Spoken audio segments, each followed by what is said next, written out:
This is Changemakers with Katie Gore, finding the right solutions for the affordable housing community. Today, I'm with Paige Lohoefer, the founder of the Birthday Party Project. Paige has transformed from a successful wedding planner to a founder of the Birthday Party Project, a nationwide nonprofit that has brought joy to over 73,000 children experiencing homelessness through unforgettable birthday celebrations. As a passionate advocate for creating meaningful change, Paige has now expanded to 20 cities across America, mobilizing 35,000 volunteers to prove that joy can transform lives and build stronger communities. Paige, welcome to the podcast. Hey, thanks, Katie. I am so thrilled to be with you today.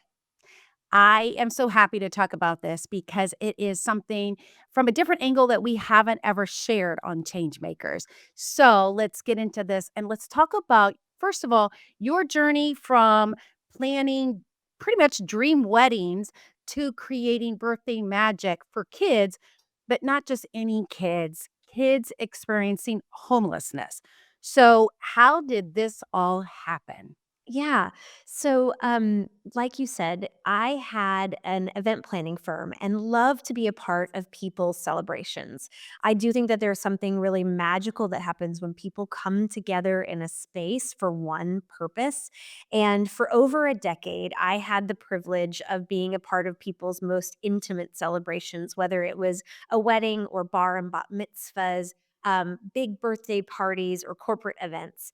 And while I was planning events, I actually was very, very pregnant with my daughter, Lizzie, on an airplane reading a magazine article about kids' birthday parties. And obviously, I plan events for a living. So I'm going to have great birthday parties for my kid, right?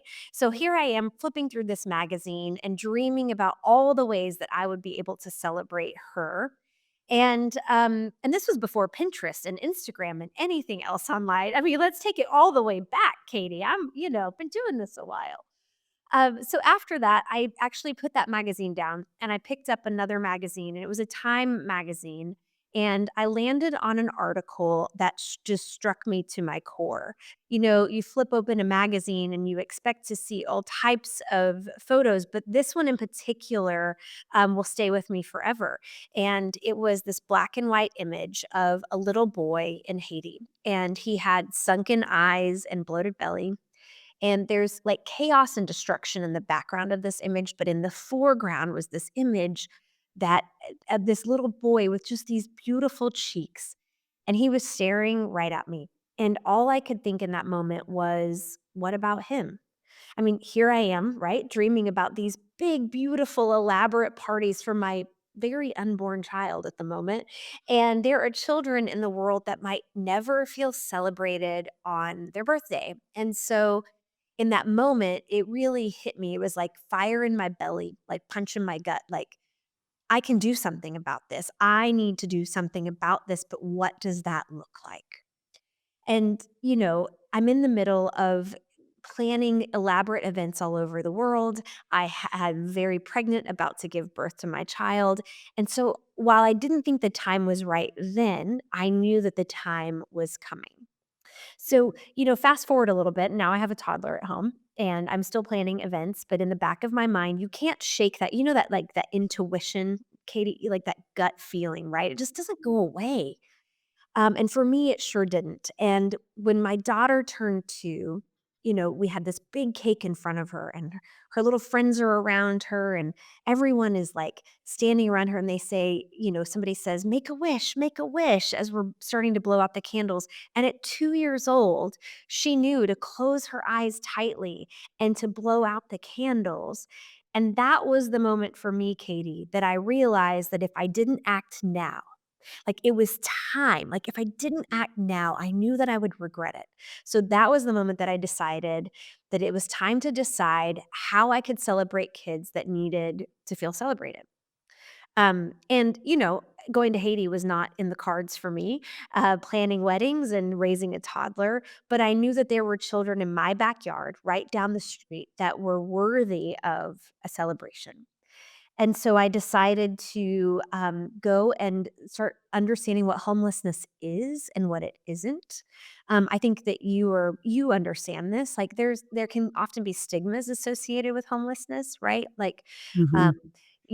bad choices, drug addiction, and I learned through, research that this simply isn't always the case. I got to understand that there are families that have been pulled into homelessness based on um, affordable housing issues, based on medical ailments that have taken them out of the ability to choose whether they were going to have a home or save lives. Um, we got to understand what domestic violence looks like and the shelters that take care of the families and the women who are fleeing. And through understanding what this looked like, I recognized that that was the opportunity for us, that we could go in and infuse joy into circumstances that truly were beyond a child's control. And so that's how we started the birthday party project. Wow, what conviction, but then you acted on it and really sparked a shift for you, your volunteers, the kids impacted. How would you describe that deeper impact of celebrating a child's birthday? Like, what have you seen to be those long term impacts on the child or the family? And then maybe even your volunteers. Kind of like paint that picture for us. Yeah, thanks. In the beginning, I have to say that I walked into this as an event planner. Like I know how to plan a party and that's what we're going to do. I'm going to gather my favorite friends around me and we are going to go to the agency, which was a shelter. We call them agencies. We're going to go to our agency and on the third Thursday of every month, we're going to celebrate any of the kids that have birthdays that month.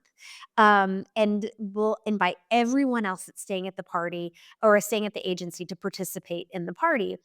And so for me, it felt like a very streamlined, efficient, beautiful process, right? Like I was just excited about that part. And then and then you get to see a familiar face, more than one at more than one party. There's a mom who will be at an agency for multiple months, and you start to establish a relationship with them, and you know their names, and you understand their kids, and you get to see their behaviors. And for me, I recognized that what we were doing was obviously so much more than just the birthday party, right? Like this was a chance for connection. And once I recognized the impact that we could have through these small connections, I started to get really intentional about that. And some of the ways that I have seen significant um, change or impact through these parties is sure when kids blow out a candle and then they open their gifts, there's often this moment of delight and excitement as kids are tearing through the birthday paper just to get to that gift that they have, or the moms are in the back filming their kids blowing out candles. Like that's immediate, right? You get to Yeah. see the immediacy of that.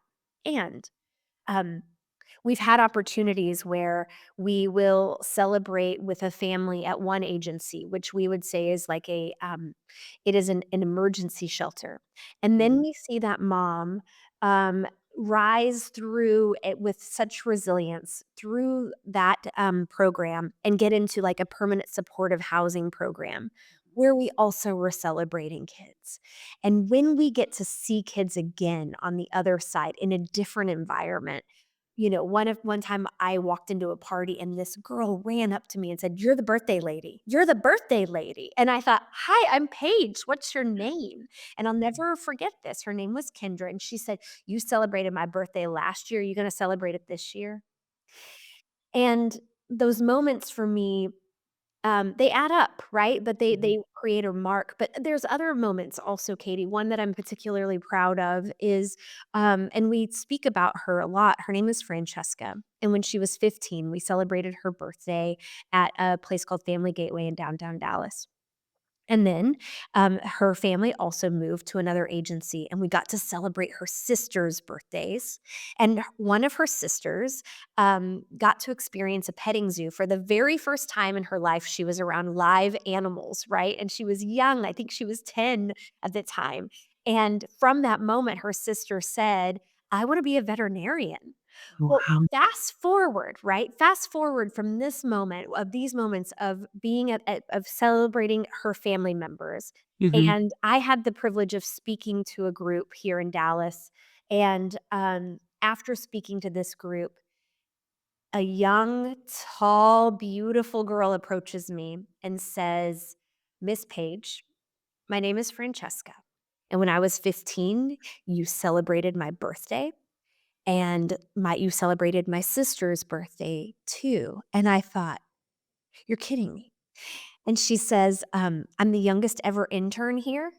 And she told me all about taking a bus 2 hours to her internship and two Mhm. hours home, that she was working on her getting the best scores that she could to get into the best university that she could because she wanted to go to college. Mhm. And we started to develop this relationship that allowed me to see the impact of our moments, not because we changed the trajectory of her life, not necessarily, but what I do know is we infused confidence in Yeah. this girl.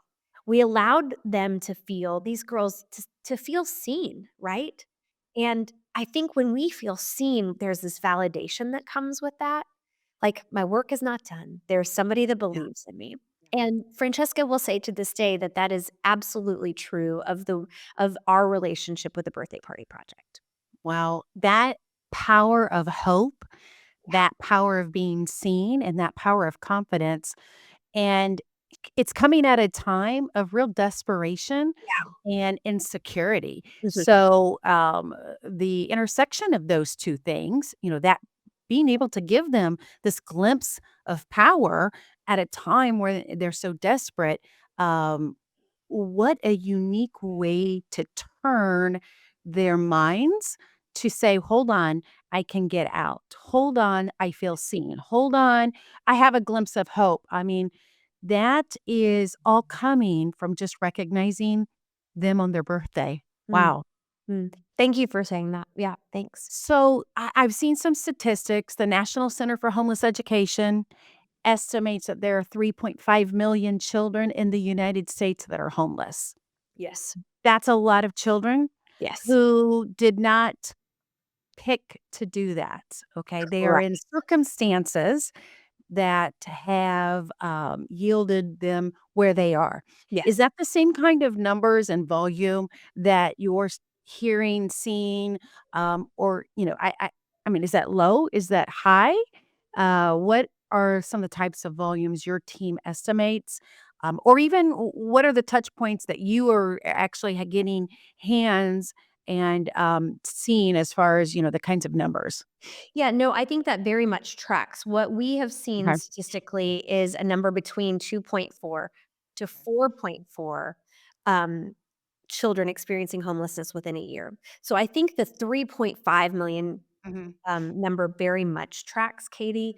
Mhm. What I know is, and I'm sure that you understand this too, is that this encompasses a lot of things. This is children who, oftentimes when we talk about this, people think they're imagining that we're celebrating with children who don't have families, right? Like they're just and that is the case in some times that we do celebrate children who are staying alone at the ages of 13 to 24. There are youth programs in which they have made the choice to opt out of foster care, or it didn't work for them and so they found a different path. We absolutely celebrate those kids. Mhm. And we're celebrating with a lot of families, whether they are dual parent families or single parent families.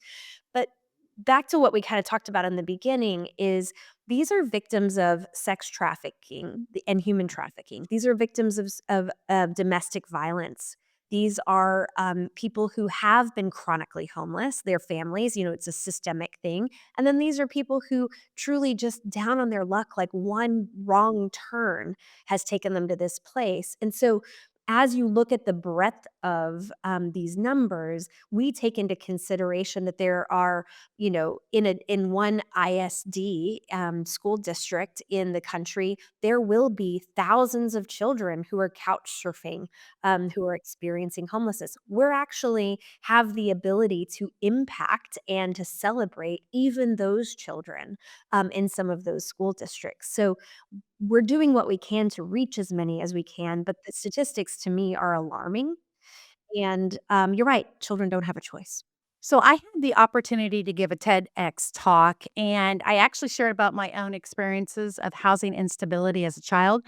At one point, our family of 5 was homeless and living in a tent.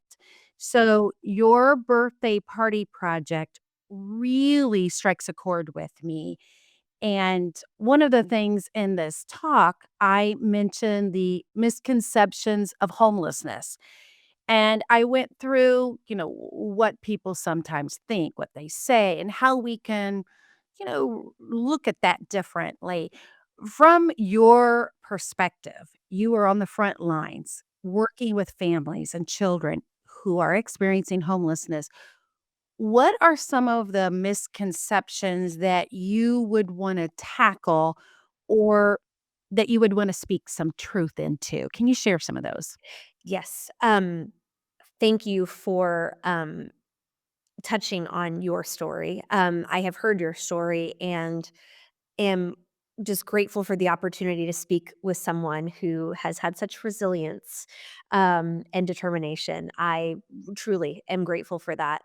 I think that you're hitting this just dead on. I often hear words like um, lazy, or I even hear systemic, which I think is a true it's a true scenario that we're working with, right? I hear words of, you know, um, not caring, or would rather, you know, take something from the government than ever, try to work. I mean, all of the ways people talk about other individuals, I mean, it can just be so hateful and so hurtful. We try to approach our work with a different lens, which is that we're all human beings created by God and by goodness. Like, we should be treated with dignity. I think some of the things that we learned early on, and I'm not sure if this is helpful, but one of the things I learned early on is like this child first language. So rather than deciding what a child is, we have the opportunity to just talk about a child and what they're experiencing. So instead of saying homeless kid, homeless children, homeless families, we talk about it as people who are in a phase of homelessness, right? These are children experiencing homelessness. This is very different than deciding who they are as individuals. I think that it's really important that we are looking at human beings as just that, people who are on a journey somewhere and with something. And we often have the opportunity to speak with people, especially when we're talking about people who have um, been trafficked, or in domestic violence situations, when our birthday enthusiasts, that's what we call our volunteers, when our birthday enthusiasts gather before a party at one of these agencies that are housing families that have gone through this experience, we talk about the fact that it takes a woman 7 times to leave an abuser. Wow. And while people say like, "Well, why would it take so long?" Well, think about their circumstances being very different than maybe Right. yours were, right? Maybe they grew up in a place where they were never shown love or affection, or didn't know their value or worth. And so talk about this as a way to say like, our job tonight is to walk into this room and to celebrate with children and their family members, to connect with them and remind them that they are also human beings, that we are all on journeys. It is not a place to feel judgment. It's not a place to even ask questions. Why are you here? Right? That's not my business. My business is to love and to spread joy. And Mhm. but I often find that even in conversations now, Katie, I often find that people are like, what issue are you actually solving? Like, this isn't what people need. And why would you help people that are unwilling to help themselves? these are the myths, right? These are the Right, myths that we're right. talking about right now. There are too many barriers in people's way for us to be able to paint a clear path for any of us, but Mhm. especially people experiencing homelessness, to paint this clear path of, well, of course, this looks so simple from the outside, but when you really get into it, it's so layered. Um, Yeah. Anyway, I just think that there is an opportunity for us to extend grace, to ask different questions, and just to be reminded that we're all human beings. Mhm. I mean, it is so layered, and it's economically, it's Yes. physically, it's mentally, it's community, it's structures. I mean, like, there is just so many parts of that layer, but what you're doing is saying, "It doesn't matter what happened or why you're here, Mhm. you still can celebrate you." That's right. Right? And I think that's the beauty of what you're doing because Mm, when life implodes, mhm. you don't celebrate. No, Um, I no. mean, you just The don't, first thing to and go. I mean, right? Like, yeah, that's the first thing out is yes, celebration. That's yes. exactly right. And that does impact your psyche and Yes. your ability to sort of like when people say, well, why can't they just go get a job? Or why can't they just get an apartment? You know, sometimes there's not even that core ability to say, okay, how can I develop a process by which I can go do that? Right. And so this is very, very complex. Um, Mhm. let's talk about those birthday enthusiasts you Yes, mentioned. let's do it. You guys are in 20 cities. I mean, first of all, how in the world did you get to 20 cities? And then how do this big group of volunteers like talk to us how you're able to just make all that happen? Because that to me is fascinating. What a big footprint there. It is truly the power of people. What I would say is, we have had this remarkable opportunity to connect with so many people. My background alone in events has put me all over the country, which just means that, and I'll talk to anybody. So I made lots of friends in lots of places. And when it comes down to the opportunity to grow, we reach out and people just say yes. But it started as such a grassroots effort here in Dallas, and then our story was picked up and told, and then it was told again, and it was told again. And when that happens, when the storytelling elements of this come in and people are hearing about what we're doing, I mean, birthdays are something that we all experience, right? We can Right. all identify with Right. what it feels like to be celebrated or to not be celebrated. And Uh-huh. those are the motivating factors that I have often found bring people into our world. But because of the grassroots energy and power of people and people just saying yes to our mission, we've had the opportunity to say yes back. And so we just had to keep adding chances to celebrate. When we first launched, we had somebody in San Francisco say, I love what you're doing and I think I can help. And they helped with financial resources and people resources. And we just went for it, right? We just said yes to the opportunity. And as we continued to grow, we would grow. Obviously, very steadily with a lot of intention and care, because one of the things that we talk about is once we partner with an agency and we will commit to them for life. So if we start with them on celebrating on the fourth Wednesday of every month, you better believe that as long as we are here, we will be celebrating with you on the fourth Wednesday of every month. Wow. So we have agencies that we've been celebrating with for 12, 13 years now. And we have shown up every single month. COVID threw us a little bit, but the people that have come into our path, this is what I love so much, is that whether you are 3 and we have had 83-year-olds join us for celebrations, there's always something for someone to do at our parties. Whether it is simply, playing with another kid, whether it is sitting at a table and coloring, whether it is the person who is energizing the room and getting people to dance.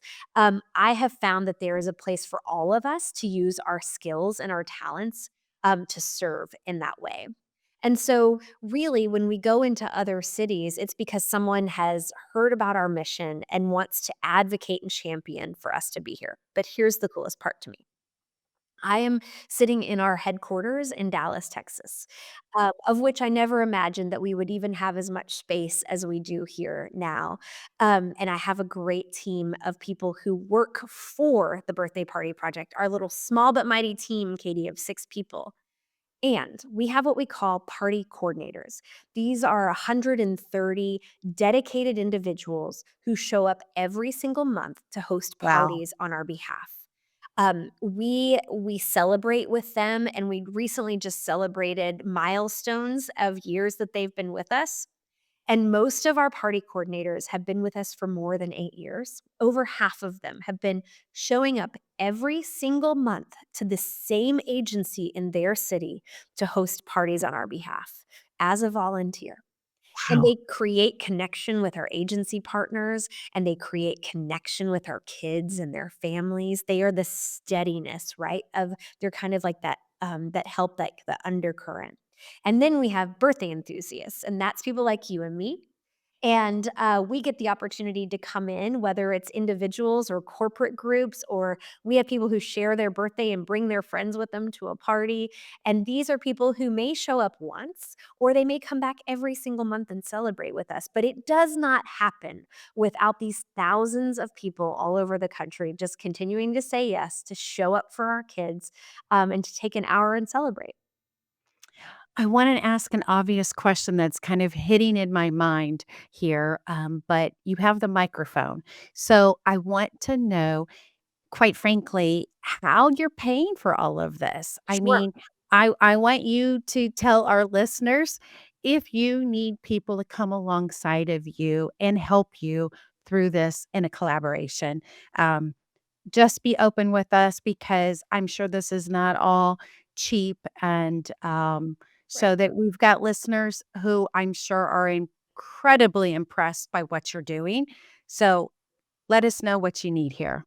Thank you for asking that question. Yes, I can paint an incredible picture of the amazing volunteers that we have. And I say that because I'm really proud of the numbers that allow us to continue to do our work in a really effective way while stewarding our resources. 81% of every dollar that we receive goes straight to celebrating our kids. And I'm damn proud of that number. 81 cents of every dollar. But we rely on the help of our community, absolutely. Whether it's kids who share their birthday, who ask for donations to the Birthday Party Project, whether people do toy drives at their offices. We have corporations who partner with us, and they are our corporate partners, allowing us to do big strategic moves to really help, support our mission in the ways in which we need that support, in terms of like just financial stability, that allows us to bring in talent that helps us to continue to grow. And of course, like, we love family foundations, but really we rely on the help of our community. It does not happen without them. And so it's $35 to sponsor a birthday kid. We also have a parallel program that I haven't mentioned yet called Birthday in a Bag. This allows us to reach kids in hard to reach places. It started during COVID. And when we were not able to party in person, we quickly shifted to Birthday in a Bag. And we provide kids and their family members a drawstring backpack. It says best day ever. And in that backpack, it has everything a kid needs to feel celebrated on their birthday, down to the tape to hang their streamers and their birthday banners in whatever place they are in. And those birthday bags, you can sponsor one of those birthday parties for $50. I mean, it takes very little to Yeah. make a big impact. Tell us some of those 20 cities because I think as somebody's listening here, they're like, oh, wait a minute. That's in my town. And I want to kind of bridge some of that attachment. So give us a sampling of those cities. Sure. So, West Coast is LA and San Francisco. And then of Texas, our home state is Dallas and Houston and Austin. We have Chicago. We have Detroit and Minneapolis. We go to Atlanta and New York. And we're headed to Charleston soon. And there's layers in between. So on our website, we have a big map and with stars on it, and it will show you all the places that we are celebrating children. One more question here. If somebody is listening to you and your journey and they have a seed that's planted in their mind about maybe not a birthday, scenario, but something else that they're going through some of that conviction like you experienced, and they really want to launch some type of an initiative or a nonprofit, but they're hesitant. What would you say to somebody who is wanting to help with community issues, create some kind of change agent, but they just haven't done it yet? What do they need to hear from somebody who has done it and who has launched? Um, your question brings up tears behind my eyes because um, the journey is not one straight path, right? Um, it doesn't happen. Change like this can certainly happen instantly, but I think that um, when we talk about like truly changing a trajectory, a life, whatever it is that you want to do, truly making this impact, it takes grit. And sometimes it feels hard and lonely. And there are nights that you want to give up. And there are mornings that you want to race out of bed with energy, right? You absolutely ride the roller coaster. Yeah. But none of that happens without starting somewhere. And none of that happens without saying yes. And so, in my opinion, you can look at this and think, oh my gosh, there are miles to go. Mhm. Or you take the first step and you Okay. see what it looks like at the first step, and then you take the next step. And No. as you're taking these steps, remind yourself that what you're doing is worth it and bring other people into the conversation because the more that you engage people, like there's this vulnerability aspect, right, to Mhm. starting something. And if we hold on tight because we're so uncomfortable, I think we lose the opportunity to learn and leverage other people's talents, right?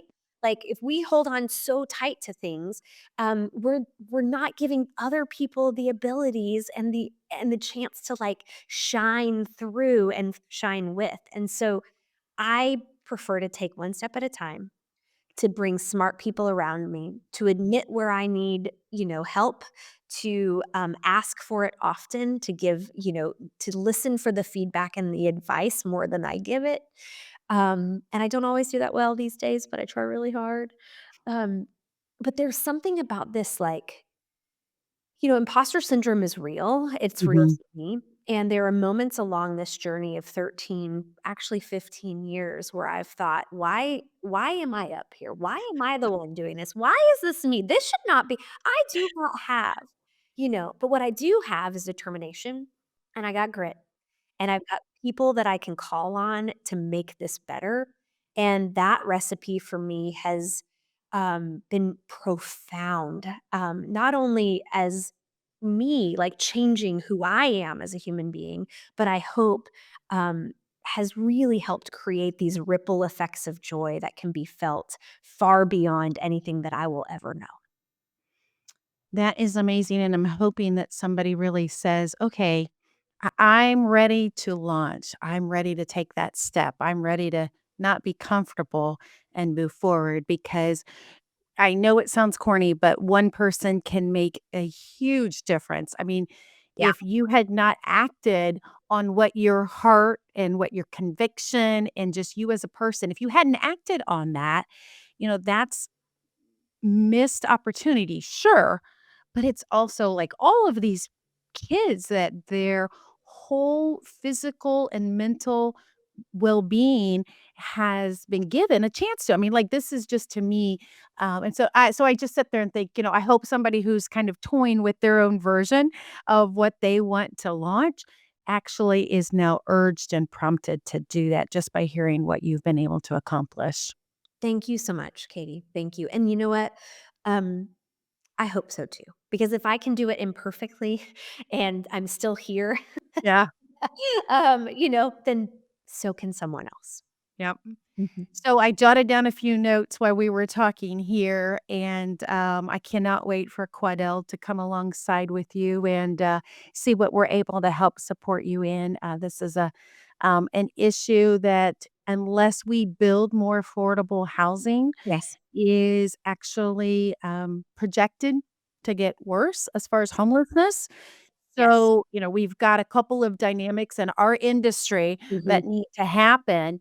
Mhm. But we really appreciate what you're doing on the human side and kind of feeding into that hope cycle for those kids who didn't ask to be homeless. So, Paige, I appreciate you and what your team of 35,000 volunteers are doing. So we just want to sprinkle success so you're in even more cities across America. Thank you so much, Katie. It's just a pleasure to talk with you, and thanks for the work that you guys are doing. You are welcome. I've been talking with Paige Lohoefer, the founder of the Birthday Party Project. So I encourage everybody to go out and find out how you can also help support her and what they're doing. Thank you. Thanks. Thanks for listening to Changemakers with Katie Gore. To find out more about Katie, go to quadell.com. That's QUADEL.com. This has been a production of Forbes Books Radio.